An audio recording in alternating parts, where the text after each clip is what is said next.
Hello everyone, good morning, welcome back to my channel. আমি মামা, তোমরা দেখছো মাম লাইফস্টাইল ব্লগ। তো এখন বাজে হচ্ছে 9:45 মতো। তো এখন এই জাস্ট ঘুম থেকে উঠলাম, আর অনেক দিন ভিডিও করা হয় না, প্রায় 1 মাস পর তো মনে হয় ব্লগ ভিডিও করছি। তো চলো আজকে কি কি করব সেটাই তোমাদের সাথে শেয়ার করব। অনেক দিন যেহেতু ভিডিও করা হয়নি, সেহেতু ক্যামেরার সামনে যে কমফোর্টেবলভাবে কথা বলবো সেটাও পাচ্ছি না, দেখতেই পাচ্ছ কথা আটকে যাচ্ছে। তো চলো এই জাস্ট উঠলাম, সারাদিনের ভিডিও একটা তোমাদের সাথে শেয়ার করব। আর এতদিন ভিডিও করিনি কারণ কি আমার না প্রচণ্ড অ্যালার্জির প্রবলেম হচ্ছিল মুখে। তো মুখটার এত বাজে অবস্থা ছিল, আমি যে ক্যামেরার সামনে আসবো আমি সেটাও পারিনি।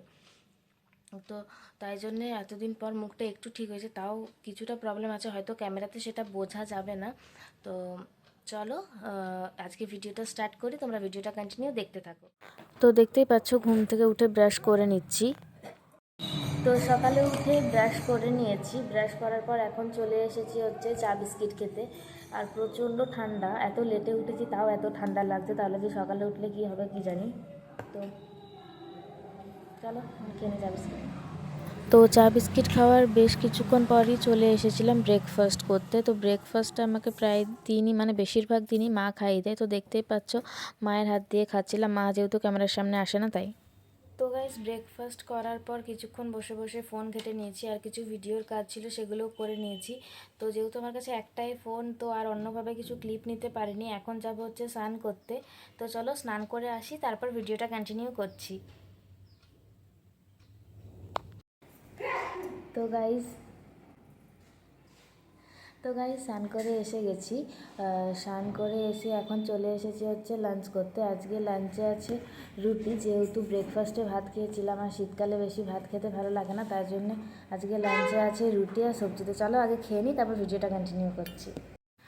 তো গাইস দুপুরবেলা লাঞ্চ করে পর একটু শুয়েছিলাম। যেহেতু শীতকাল, তো শুলে পর মনে হয় না যে আর উঠবো, প্রচণ্ড ঠান্ডা। তো এই জাস্ট উঠলাম, একটু ঘুমিয়েও গিয়েছিলাম, তো বাইরে মা ডাকলো। তো চলো দেখি মা কি বলছে, যাই। সন্ধেবেলা খাওয়ার জন্য মা সব কিছু দিয়ে বেশ ভালো করে মুড়ি মেখেছিল, সেটা খাওয়ার জন্যই ডাকছিল। তো মুড়ি খাওয়ার পরে দেখতেই পাচ্ছ ঠান্ডার মধ্যে বাইরে বেরিয়ে গেছি বান্ধবীদের সাথে একটু দেখা করার জন্য। আর সারাদিন সেরকমভাবে কিছু করিনি যেটা শেয়ার করতাম। তো গাইজ তোমরা দেখলেই বাইরে গিয়েছিলাম, তো বাইরে থেকে এসে একটু পড়তে বসেছিলাম, সেই ভিডিও ক্লিপ আর নিইনি। আর বাকি আছে ডিনার করতে, সেই ডিনার আর কি শেয়ার করবো তোমার সাথে। তো আজকের পুরো দিন কি করলাম সেটা তোমাদের সাথে শেয়ার করলাম, সেরকম ভাবে কিছুই করিনি, জানি ভিডিওটা খুব ছোট হয়েছে। তাও সারাদিন যা যা করেছি একটু একটু করে শেয়ার করার চেষ্টা করেছি। তো আজকের ভিডিও এই পর্যন্তই। তোমাদের ভালো লাগলে like, comment, share and subscribe করে পাশে থাকবে। দেখা হচ্ছে নতুন কোনো ভিডিওর সাথে। আজকের মতো টাটা।